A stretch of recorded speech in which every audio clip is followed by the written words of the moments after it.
Por isso eu vos digo, não vos preocupeis pela vossa vida, pelo que haveis de comer, ou pelo que haveis de beber, nem quanto ao vosso corpo, pelo que haveis de vestir. Não é a vida mais do que a comida, e o corpo mais do que o vestuário? Olhai para as aves do céu, pois elas não semeiam, nem colhem, nem ajuntam em celeiros, e vosso Pai Celeste as alimenta. Não sois vós muito melhores do que elas? Mas quem de vós, com suas preocupações, poderá acrescentar um côvado à sua estatura? E quanto às vestes, por que vos preocupeis? Olhai para os lírios do campo, como eles crescem, não trabalham, nem fiam. E eu vos digo que nem mesmo Salomão, em toda a sua glória, vestiu-se como um deles. Pois se Deus assim veste a erva do campo, que hoje existe, e amanhã é lançado no forno, não vestirá muito mais a vós, ó pequena fé. Portanto, não fiqueis cuidadosos, dizendo: o que comeremos, ou o que beberemos, ou com que nos vestiremos? Porque todas essas coisas os gentios buscam. Porquanto o vosso Pai Celeste sabe que necessitais de todas estas coisas. Mas buscai primeiro o reino de Deus e a sua justiça, e todas essas coisas vos serão acrescentadas. Não fiqueis cuidadosos, pois com o amanhã, porque o amanhã cuidará de si mesmo. Suficiente é ao dia o seu próprio mal. Amém. Vamos orar. Senhor, muito obrigado por esta noite. Te louvamos por todos que estão aqui conosco, especialmente aqueles que nos visitam. Nós queremos, em nome do Senhor, dar-lhes boas-vindas. E agora que vamos meditar na Tua Palavra, fala conosco, e que ela renove a nossa fé, a nossa esperança e o nosso amor, em nome de Jesus. Amém.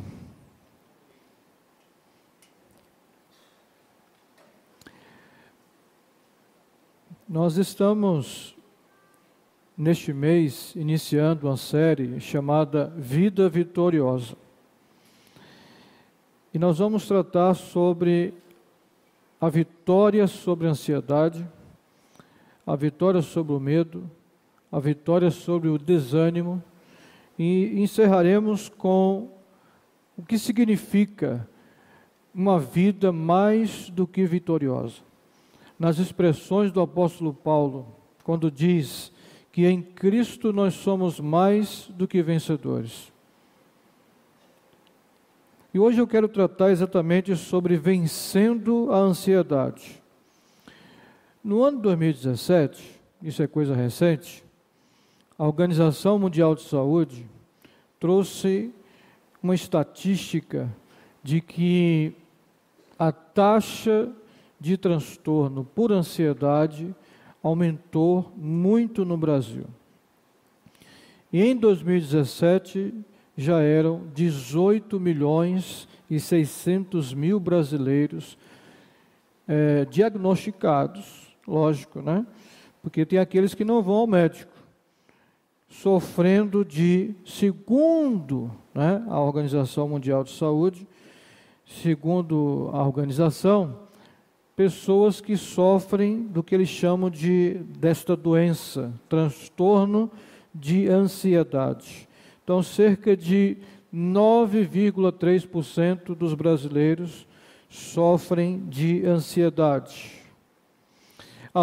Quais são as causas? Além dos fatores genéticos, segundo a OMS, há também a questão da instabilidade econômica, dos níveis de pobreza, a violência, a desigualdade, o desemprego, a recessão econômica, são pontos que têm contribuído para essa ansiedade excessiva no Brasil. E alguns sintomas talvez você possa identificar em você mesmo.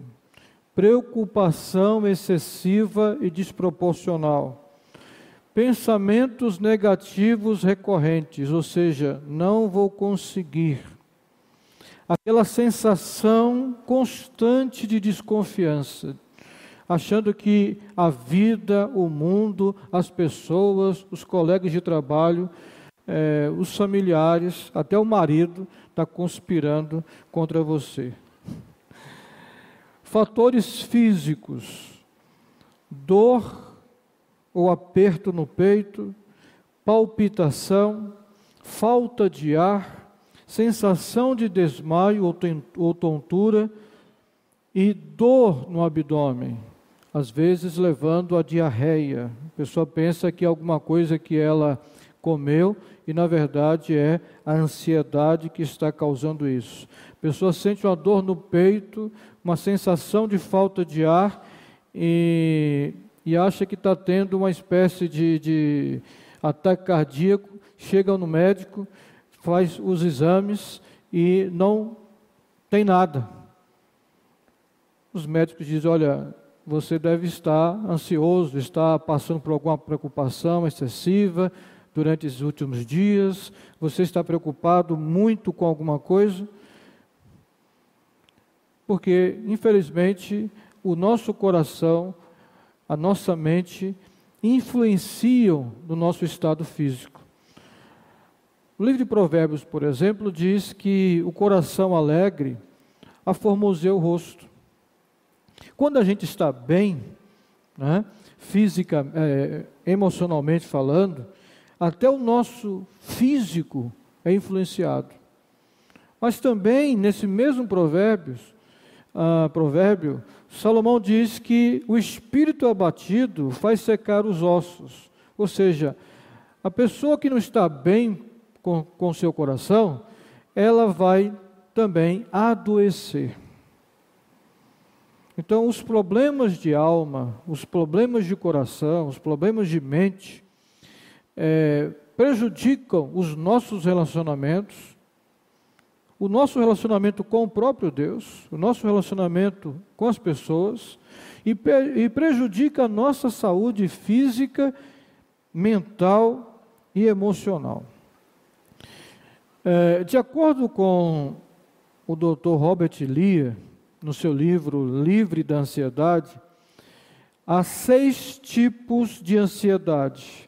A primeira, a fobia específica. A segunda, o transtorno de pânico. A terceira, o transtorno obsessivo compulsivo, chamado TOC. Quarto, transtorno de ansiedade generalizada.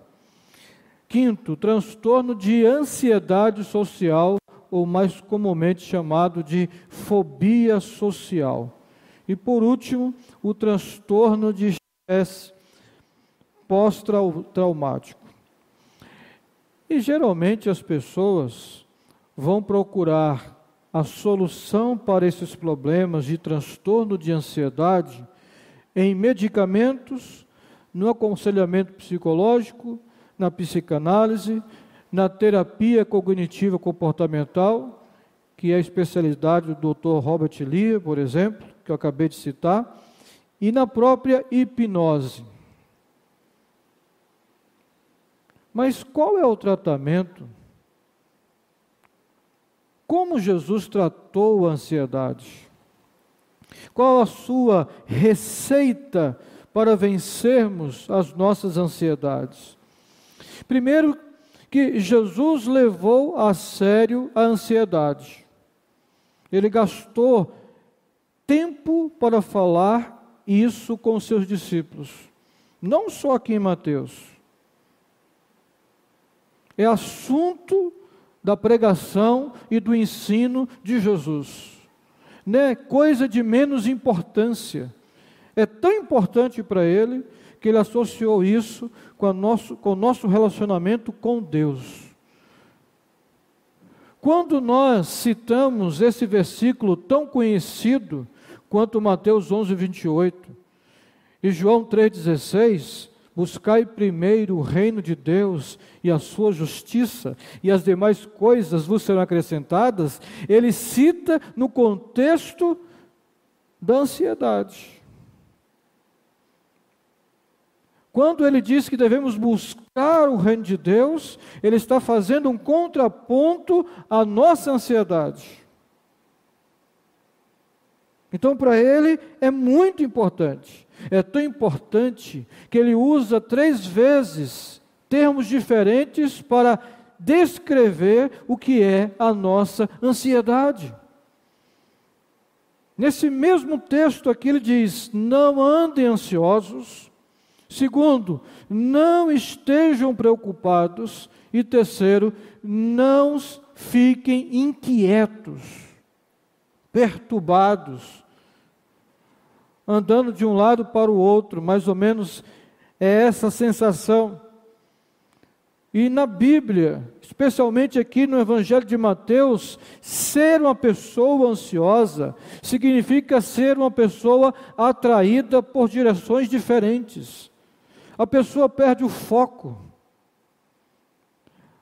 A pessoa olha para as coisas, mas de uma maneira multifacetada. Não consegue se concentrar naquilo que está fazendo. Não consegue se concentrar nos seus objetivos. Está sempre pensando no amanhã, sempre pensando no pior. Está muitas vezes orando, mas pensando em outras coisas.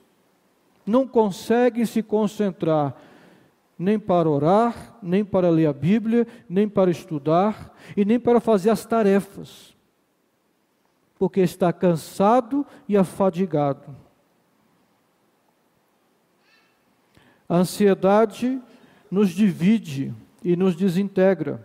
A preocupação excessiva é a preocupação normal. Olha, amanhã eu vou trabalhar, eu preciso preparar comida. Isso é uma preocupação normal. Mas a preocupação excessiva com os cuidados deste mundo tem roubado o principal objetivo da vida. E é sobre isso que Jesus está preocupado aqui. O principal objetivo da vida é amar a Deus, acima de todas as coisas. E não as nossas posses. E não os nossos objetivos materiais sendo colocados acima do objetivo de amar ao Senhor acima de todas as coisas. Ao olharmos tanto para as coisas terrenas, acabamos nos esquecendo de Deus. E é isso que ele está dizendo. Por isso que ele diz no verso 33, buscai primeiro o reino de Deus. Porque vocês serão tentados a buscarem tão excessivamente os interesses terrenos, que vocês serão tentados também a se esquecerem de Deus. É correto fazer uma provisão cuidadosa para o futuro? É verdade. Jesus multiplicou os pães e o que sobrou, Ele mandou guardar. Deus deu sabedoria a José para instruir ao rei do Egito a aproveitar o tempo de prosperidade para guardar, porque dias difíceis viriam. Isso faz parte da economia divina. O problema é quando a gente está com dinheiro na conta, tem reserva e está preocupado em ficar doente. Tem plano de saúde e é hipocondríaco. Aí lascou, meu irmão. Aí se tornou uma roubada.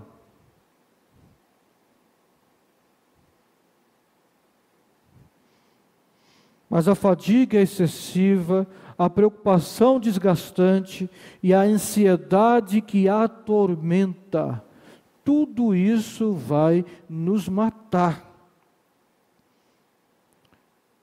E olha que não foi nenhuma cobra venenosa que nos picou, mas isso vai nos matando aos poucos.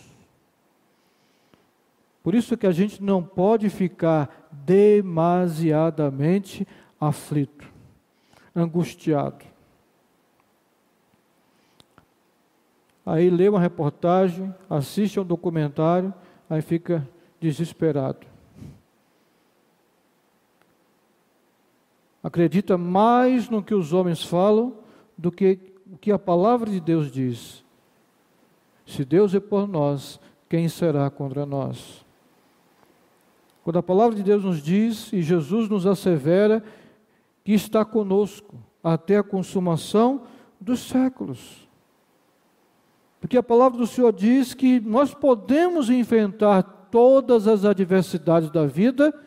Por quê? Porque estamos em Cristo. Porque todas as coisas eu posso naquele que me fortalece. Ele me capacita a enfrentar as adversidades da vida. Ele nunca prometeu que não vamos ter aflições, mas Ele nos prometeu estar conosco nas nossas aflições. E nos dar a vitória em tudo que nós realizarmos em nome do Senhor. Mas uma outra coisa importante que eu observo aqui em Mateus capítulo 6, é que Jesus trabalha na mudança de perspectiva, de mentalidade dos discípulos. As instruções que Ele dá aos seus discípulos sobre como lidar com a ansiedade, passa por uma mudança de perspectiva.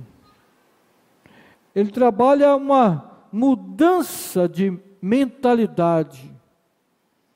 Ele leva os discípulos a enxergarem as coisas por uma outra visão, por uma outra ótica. Não olhar como aqueles que não conhecem a Deus olham, mas olhar como filhos de Deus para a realidade da vida. E Ele pede aos discípulos que olhem para a criação, para as flores, para as aves. E Ele diz: olha, o Deus que criou estas coisas, sustenta estas coisas. Os lírios do campo se vestem de maneira que nem Salomão se vestiu em toda a sua glória de seu reinado. As aves do céu não semeiam, mas Deus alimenta cada uma delas. Então Ele diz: olhem para essas coisas, olhem para isso e saibam que vocês, por carregarem a imagem do Criador, são mais valiosos do que esses animais e do que essas flores. Porque vocês são a expressão da imagem e da semelhança do Criador, saibam disso. O Pai Celestial cuida de vocês. De maneira que vocês não precisam ficar preocupados com o que haverão de comer, de beber ou de vestir. Porque o vosso Pai, olha a expressão que Ele está dizendo. Querido, Ele está falando para os discípulos, Ele está falando, dizendo assim, ó, Deus é o vosso Criador, mas agora vocês têm um relacionamento de pai e filho. Ele é o vosso pai. Um pai sabe o que um filho precisa. E Ele vai suprir as necessidades de vocês. Ele cuida da sua criação, mas Ele cuida muito mais dos seus filhos, daqueles que expressam a sua imagem, a sua semelhança, porque Ele é bom. Então Jesus está dizendo para eles assim: se Deus deu para vocês o dom mais importante que é a vida, Ele não vai dar para vocês os recursos para vocês viverem? Ele já deu para você a vida, e junto com a vida vem todos os recursos para você viver. Deus cuidará para que tudo se prossiga. Ainda no capítulo 6, especialmente no verso 27, Jesus diz para os seus discípulos que a ansiedade nada acrescenta. só subtrai. Ele disse: qual de vocês conseguirá ou consegue aumentar a estatura da vossa vida, nem que seja um côvado, 50 centímetros? Mas a expressão maior e exata dessa pergunta de Jesus é esta: qual de vocês conseguirá acrescentar um dia na sua vida? É isso que ele está perguntando para os discípulos. Qual de vocês conseguirá acrescentar um dia sequer na sua existência? Não há a resposta para isso é ninguém. A gente não tem poder sobre essas coisas. E dizer assim: eu não vou morrer hoje. Mesmo que Deus queira, eu não quero. Isso é loucura. Isso é babaquice. Não é verdade? Então ele está dizendo assim: gente, para com isso. Para com isso. Pare de sofrer antes da hora, antes do tempo. 80%, estatística, 80% dos nossos temores não acontecem.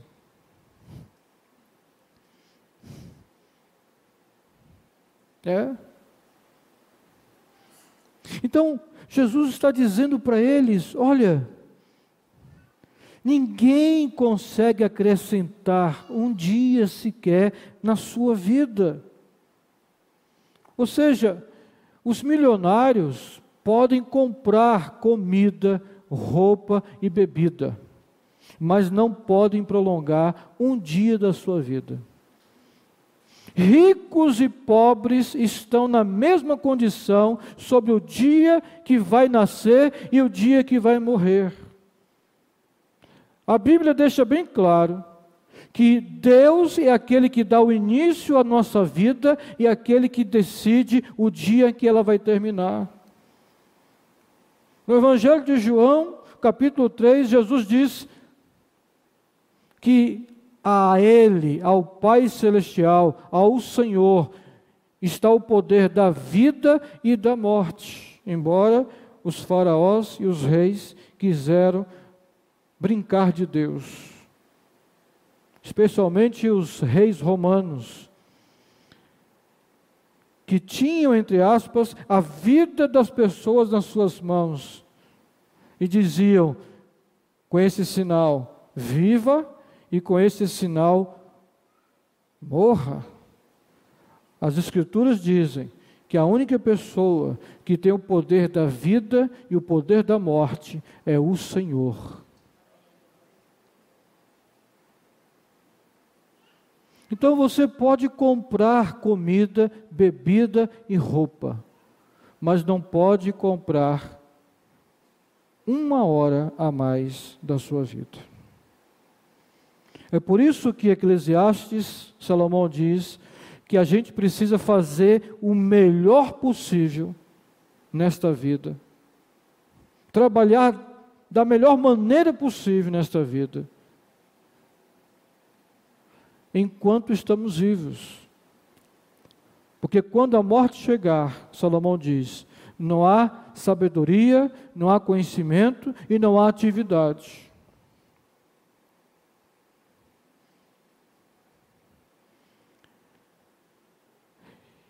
E há coisas que nós não vamos conseguir mudar. Não temos controle. Isso tem roubado a nossa paz e a nossa alegria. A ansiedade, em vez de nos ajudar a viver mais, ela apenas encurta a vida. É por isso que Jesus disse lá no verso 34 de Mateus 6, basta cada dia o seu mal, pois a preocupação com o amanhã não ajuda nem o dia de hoje, nem o dia de amanhã.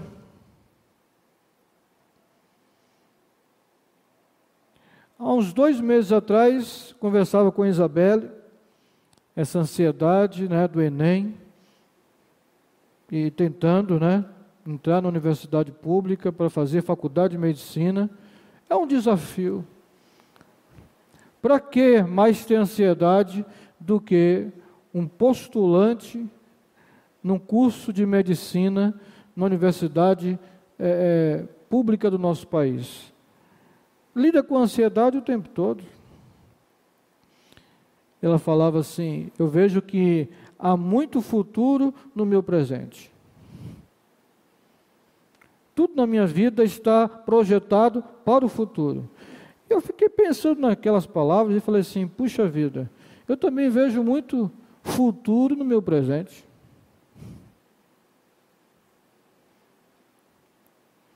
Às vezes nós estamos ansiosos por algumas coisas que são factíveis, mas às vezes estamos ansiosos por coisas que não está no nosso poder mudar e resolver. Principalmente quando nós estamos orando para que pessoas mudem. E quando elas não mudam no nosso tempo, nós ficamos ansiosos, excessivamente ansiosos, desanimamos, porque nos esquecemos que a nossa tarefa é orar. E a tarefa de Deus é mudar os nossos corações e os corações das pessoas por quem nós estamos orando. Porque você não vai conseguir mudar o coração do seu marido. Desista. Você não vai conseguir mudar o coração da sua esposa. Desista. Agora, Deus pode mudar o coração do seu marido. Deus pode mudar o coração da sua esposa. Se você perseverar, se você orar, confiando que Ele é poderoso para fazer infinitamente mais, Ele pode mudar o coração do seu filho.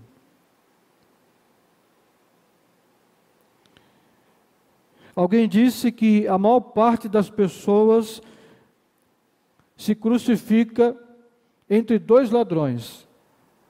A gente sabe que Jesus morreu ladeado por 2 ladrões, né? E alguém disse o seguinte: a maior parte das pessoas morre com 2 ladrões ao lado. Primeiro, os remorsos de ontem e as preocupações de amanhã. Porque muita gente chega no final da vida que nem sabe que dia vai ser, tendo remorsos por coisas, né, que fez ou deixou de fazer, ou então ansioso, preocupado por coisas que vai fazer amanhã. Mas a vida dele cessou hoje. Então a maioria de nós morrerá ao lado desses 2 ladrões, de remorso pelo passado, ou de preocupações com o amanhã. Eu já disse aqui algum tempo atrás que a ansiedade é como uma cadeira de balanço, se a gente puder usar essa metáfora, fica mais fácil. Uma cadeira de balanço movimenta você, agita, você vai para lá, você vem para cá, mas você não sai do lugar. A ansiedade paralisa as nossas ações. É certo que devemos planejar e até economizar para o futuro. A Bíblia chega a dizer que se nós temos o que comer e vestir, estejamos satisfeitos por isso. Mas também a Bíblia diz que é pecado preocupar-se com o futuro e permitir que o amanhã nos prive das bênçãos de hoje. Porque aqui Jesus não chama a ansiedade de uma doença, mas ele diz que é falta de fé. Quando essa expectativa acerca do futuro está roubando a nossa paz, a nossa alegria, prejudicando os nossos relacionamentos, prejudicando a nossa saúde física, mental e emocional, Jesus está dizendo, isso não é apenas uma expectativa para o dia de amanhã, isso é uma preocupação excessiva, isso é falta de confiança no Pai Celestial. Isso é falta de fé. E ele usa essa expressão no verso 30. Ó pequena fé, como a vossa fé é pequena. Os médicos, os psicólogos dizem que a ansiedade também rouba o sono. E as palavras do salmista no Salmo 127, verso 1, são oportunas. No verso 1, no verso 2, ele diz assim: se o Senhor não guardar a casa, em vão, se o Senhor não edificar a casa, em vão trabalham os que edificam. Se o Senhor não guardar a cidade, em vão vigia a sentinela. E aí no verso 2 ele diz, será inútil levantar, 2 ou 3, coloca aí para a gente. Será inútil levantar cedo e dormir tarde. Puxa vida, Davi escreveu isso há quantos mil anos atrás? Mas como retrata a nossa vida de segunda a sábado? Sim ou não? Levantar cedo e dormir tarde, trabalhando arduamente por alimento, não pelo reino de Deus. O Senhor concede o sono àqueles a quem ama. Descanso, repouso, revigoração das energias físicas, mentais e emocionais, enquanto você e eu dormimos. O sono não está aí por acaso, é biológico, mas é providência de Deus. Descansar um dia da semana é providência de Deus. Dos 10 mandamentos, o único que o Senhor repete ali em Êxodo capítulo 20, dos 10 mandamentos, ele repete 4 vezes, dizendo, guardem o dia de descanso. Tenha um contentamento nesse dia. Carpe diem, ou seja, aproveite esse dia para contemplar as obras do Senhor, para glorificar a Deus, para estar com a sua família, descansar, revigorar.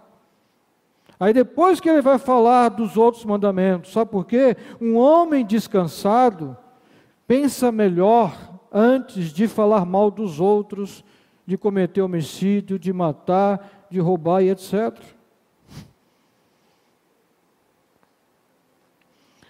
As palavras, os comentários de Charles Spurgeon, aqui no Salmo 127, também são oportunas. Ele diz assim, aqueles que sem confiar em Deus, atribuem todas as coisas ao seu próprio esforço, não dormem bem. Quem confia no seu braço e não em Deus, não dorme bem, pois verdadeiramente levantam de madrugada e repousam tarde.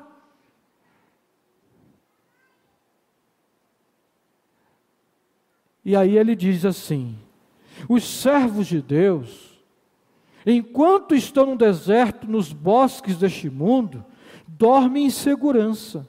E nem os demônios, nem os animais selvagens podem lhe fazer mal. Assim, o Senhor dará a eles, aos seus amados, o sono. Pode ser interpretado em paralelo ao que está em Isaías 26:3, que diz: Tu conservarás em paz aquele cuja mente está firme em ti, porque ele confia em ti. Quando Davi cantou ou compôs o salmo mais importante para nós, do saltério judaico, o Salmo 23, ele não estava sentado numa poltrona, mas fugindo dos seus inimigos, vivendo literalmente num vale de sombra e de morte. Mas ele confessava e afirmava a sua confiança no seu pastor celestial. Ele dizia: ainda que eu ande por um vale de sombra de morte, não temeria mal algum, porque tu estás comigo, e a tua vara e o teu cajado me consolam. Certamente que a bondade do Senhor me seguirão todos os dias da minha vida, e habitarei para sempre com o Senhor. Porque reafirmar nossa confiança quando tudo nos vai bem, quando o céu é de brigadeiro, é mais fácil. Mas as adversidades provam o nosso caráter, confiante ou não em Deus.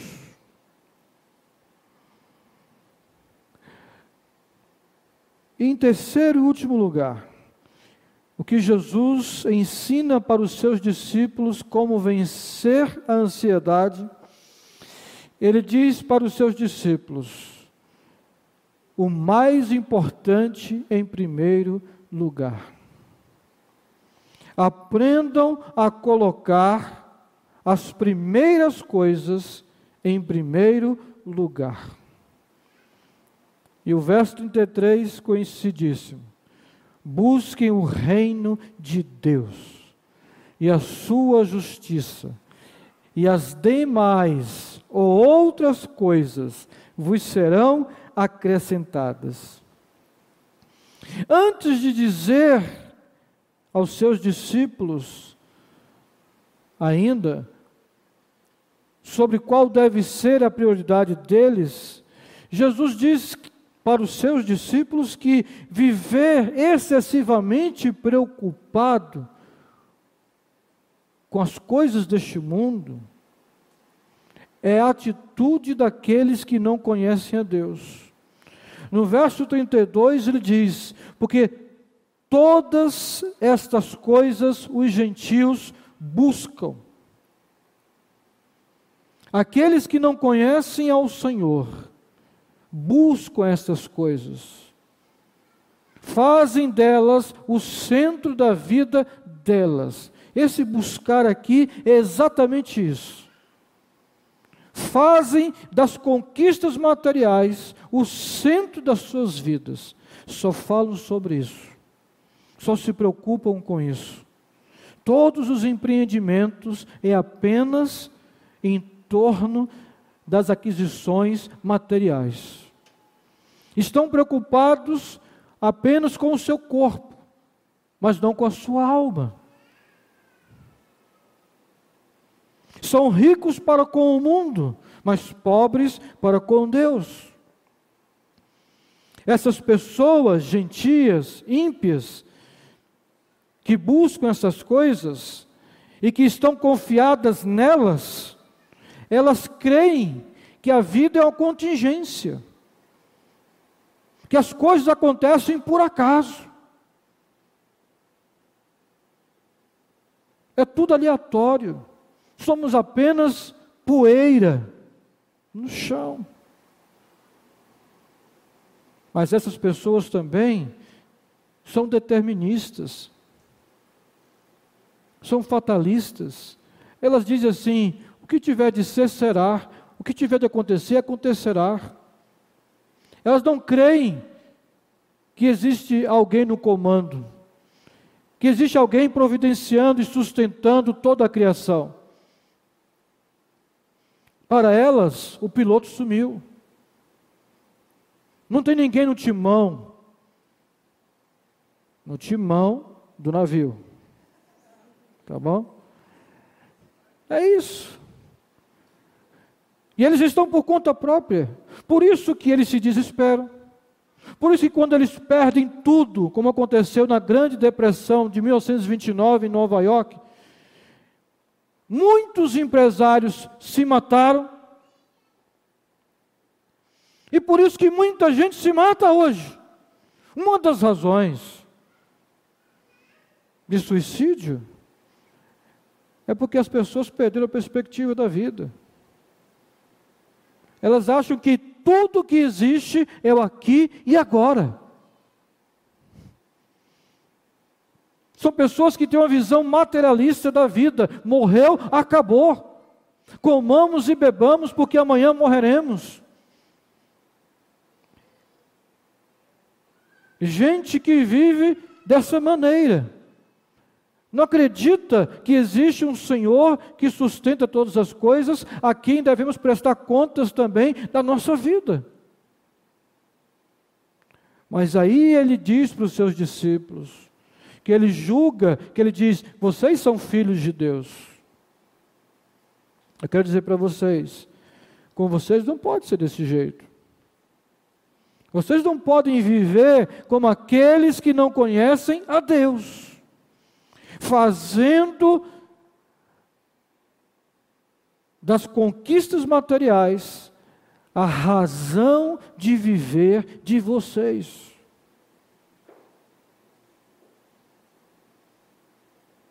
O objetivo da vida não é ser bem-sucedido. O objetivo da vida não é você ser um funcionário público e ganhar 39 mil reais por mês.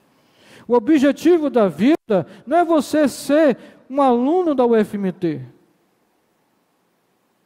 Tudo isso é meio.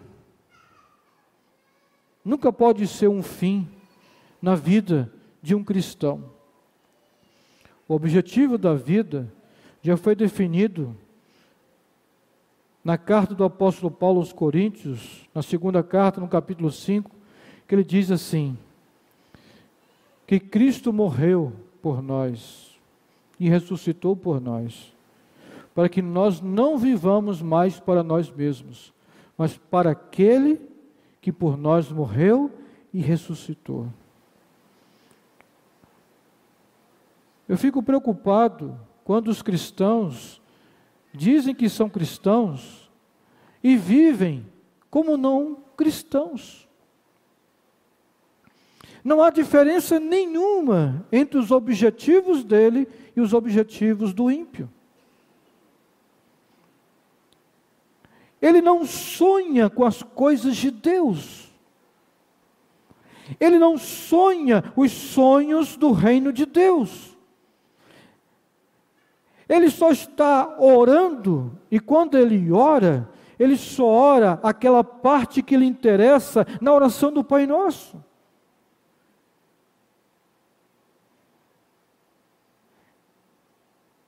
As suas orações se limitam apenas a pedir por provisão, por livramento. Mas eles não oram aquilo que Jesus ensinou os seus discípulos também, nesse mesmo capítulo 6, a orarem: venha o teu reino, seja feita a tua vontade, assim na terra como é no céu. Um cristão que se encontrou com Cristo, encontrou o sentido da vida, que não é viver de conquistas materiais, mas ao galgar conquistas materiais, consagra, tributa glória a Deus por todas essas coisas. Mas a sua vida agora não é viver para si mesmo, ser um crente egoísta, mas viver por aquele que por ele morreu e ressuscitou.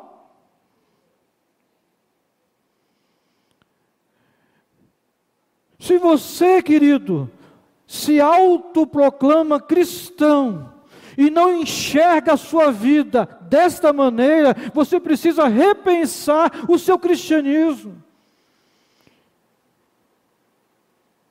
Em quem você creu no dia que você ouviu a sua pregação? Que evangelho você ouviu? Que Bíblia você está lendo? E que oração você tem feito? Porque na mesma oração do Pai Nosso, onde Ele nos ensinou a orar pelas necessidades diárias, o pão nosso de cada dia nos dai hoje. Nessa mesma oração está lá: venha o teu reino. Essa tem sido a nossa oração também. Senhor, estabeleça a tua vontade na minha vida. Estabeleça a tua vontade na minha família. Estabeleça a tua vontade nesta cidade. Orar para que o reino de Deus se manifeste nesta cidade.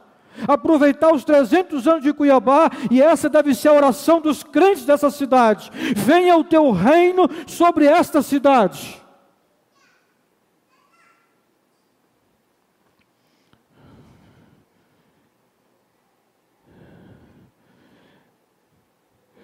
Então, buscar a Deus é priorizar o seu relacionamento com Ele. E quando Ele fala assim, e a sua justiça, não é a justificação pela fé, mas uma vida de retidão, uma vida de santidade, uma vida na presença de Deus, como Noé, como Enoque, como o Senhor disse a Abraão em Gênesis 17, anda na minha presença e ser perfeito. Aquilo que Ele disse no capítulo 5, quando abriu as bem-aventuranças, bem-aventurados limpos de coração, porque eles verão a Deus. É sobre isso que Ele está falando, é dessa justiça que Ele está falando. Ele está dizendo que você precisa buscar, priorizar o seu relacionamento com Deus e a sua vida de santidade, de retidão na presença dEle. Cuidar do seu caráter, não apenas da sua estética, não apenas do seu cabelo, não apenas da sua roupa, não apenas do seu carro, mas do seu coração, da sua alma.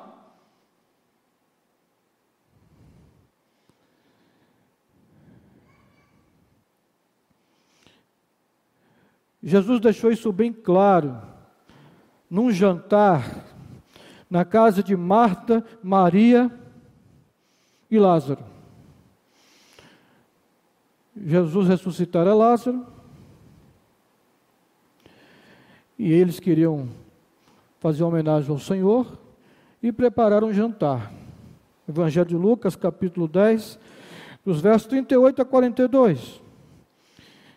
Marta está ali preocupada com o jantar. Para lá, para cá, para lá e para cá. E ela olhou para Maria, sentada aos pés de Jesus, ouvindo a palavra de Deus. Ela ficou indignada com aquilo. E chegou e abordou Jesus. Mestre, não te incomodas que eu trabalhe sozinha e a minha irmã fica aí sentada, sem fazer nada? E Jesus olhou para ela e disse: Marta, Marta, estás cansada e afadigada, você é muito ansiosa.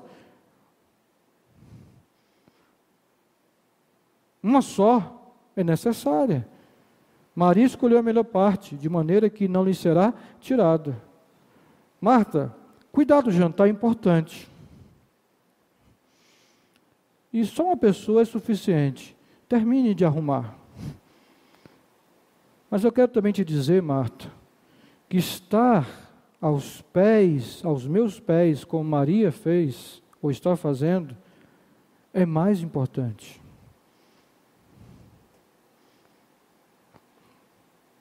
Ele aproveitou para ensinar para a gente de que cuidar do nosso relacionamento com Deus é mais importante do que ter a casa arrumada.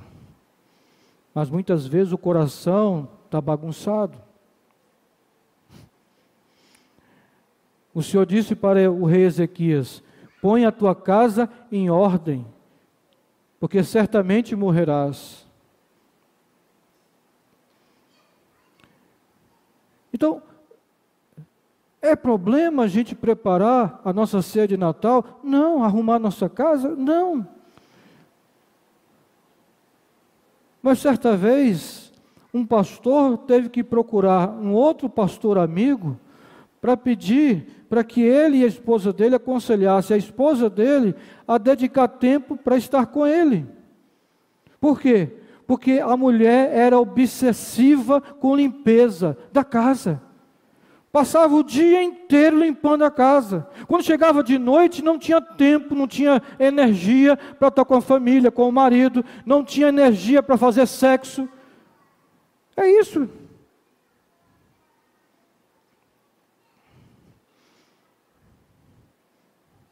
Verdade. E é isso que ele está dizendo. Muitas vezes você está gastando tanta energia só pelo alimento, mas você não tem gastado energia para o reino de Deus. Aliás, quando chega a hora de você gastar suas energias para o reino de Deus, você está cansado demais. Estamos cansados e sobrecarregados de tanto orar, de ler a Bíblia, de evangelizar, de atravessar a rua para compartilhar o Evangelho? É isso que tem nos cansado?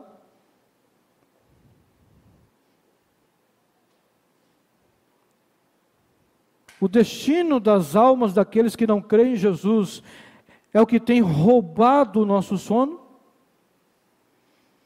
Temos acordado no meio da noite preocupados assim: puxa vida, eu fiz um compromisso de orar por aquela pessoa e eu esqueci. E aí você levanta, ajoelha e ora. É isso que tem nos acordado no meio da noite? Certamente a maioria dirá não. Porque o reino não tem sido a nossa prioridade.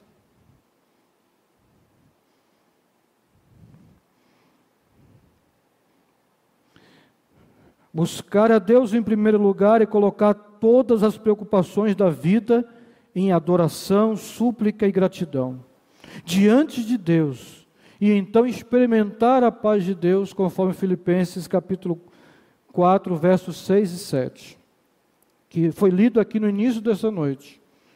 Quando Paulo dá para a gente a receita, que aqui seria uma outra mensagem sobre como vencer a ansiedade a partir de Filipenses 4, de 6 a 9.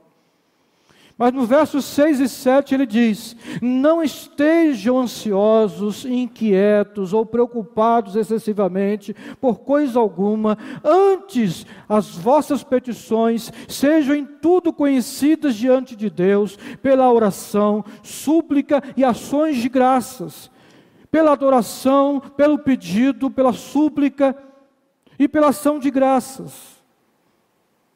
E aí no verso 7 ele diz: o que é que acontece? Qual o resultado da gente buscar a Deus em oração?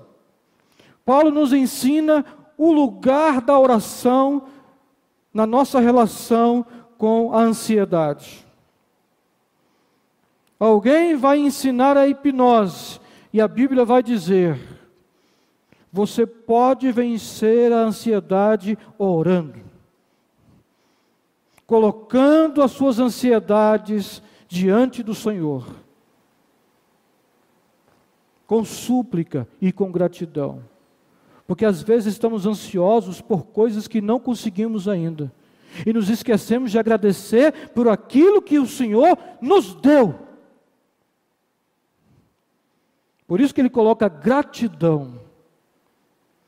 E o verso 7 diz E a paz de Deus, que excede todo entendimento, guardará os vossos corações e os vossos sentimentos em Cristo Jesus. Porque é o seguinte, a lei da física diz o quê? 2 corpos não podem ocupar o mesmo espaço. Ou seu coração confia em Deus e você experimenta a paz, ou o seu coração fica ansioso e você experimenta doença. Eu e você precisamos escolher nesta noite. O que é que nós queremos? E o verso 33, Jesus encerra dizendo assim: e as outras coisas vos serão acrescentadas.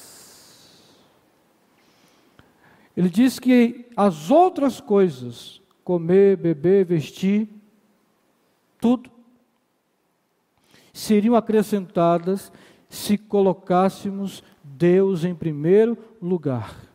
E o nosso relacionamento com Ele em primeiro lugar. E você sabia que na Bíblia há uma ilustração perfeita para essas palavras de Jesus? De Mateus 6,33? Buscai o reino de Deus e a sua justiça, e as outras coisas vos serão acrescentadas. Primeiro livro de Reis, capítulo 3, verso 11 a 13. A história de Salomão, que Deus falou para ele: pede-me o que quiseres que eu te darei. E ele pediu sabedoria. Não pediu riqueza, nem a morte dos seus inimigos, nem longa vida para si próprio. E Deus então disse assim para ele: visto que você não pediu riquezas, nem longa vida, mas sabedoria, eu vou te dar. Sabedoria para governar o meu povo. E como bênção extra, eu vou te dar riqueza e vida longa. Se o governo do pai dele foram 40 anos de guerras e conquistas, o governo de Salomão foram 40 anos de paz e prosperidade. Olha aí, o mandamento de Jesus se cumprindo. Não é apenas uma filosofia abstrata. Mateus 6,33 não é uma filosofia abstrata de Jesus. Não é uma coisa romântica. Buscar primeiro o reino de Deus e a sua justiça. Será que isso funciona? Será que isso funciona? Está aí, Salomão, filho. Ele buscou o reino de Deus e as outras coisas foram acrescentadas. Eu queria finalizar as minhas palavras dizendo que essa passagem, nela, nós encontramos 3 palavras que mostram o caminho para a vitória sobre a ansiedade. A primeira, fé, no verso 30. A fé é a nossa confiança de que Deus suprirá nossas necessidades. Segunda palavra, Pai. Jesus sempre está se referindo a Deus como Pai e introduzindo essa nova linguagem para os discípulos. Pai. Saber que o Pai se preocupa com os seus filhos. E a terceira palavra importante, né? É o verso 33. Primeiro, colocar a vontade de Deus em primeiro lugar em nossa vida, a fim de glorificá-lo. Resumindo, querido, se tivermos fé em nosso Pai Celestial e o colocarmos em primeiro plano, Ele suprirá as nossas necessidades. Você crê nisso? Diga assim comigo: se eu tiver fé em meu Pai Celestial e colocá-lo em primeiro lugar na minha vida, Ele suprirá as minhas necessidades.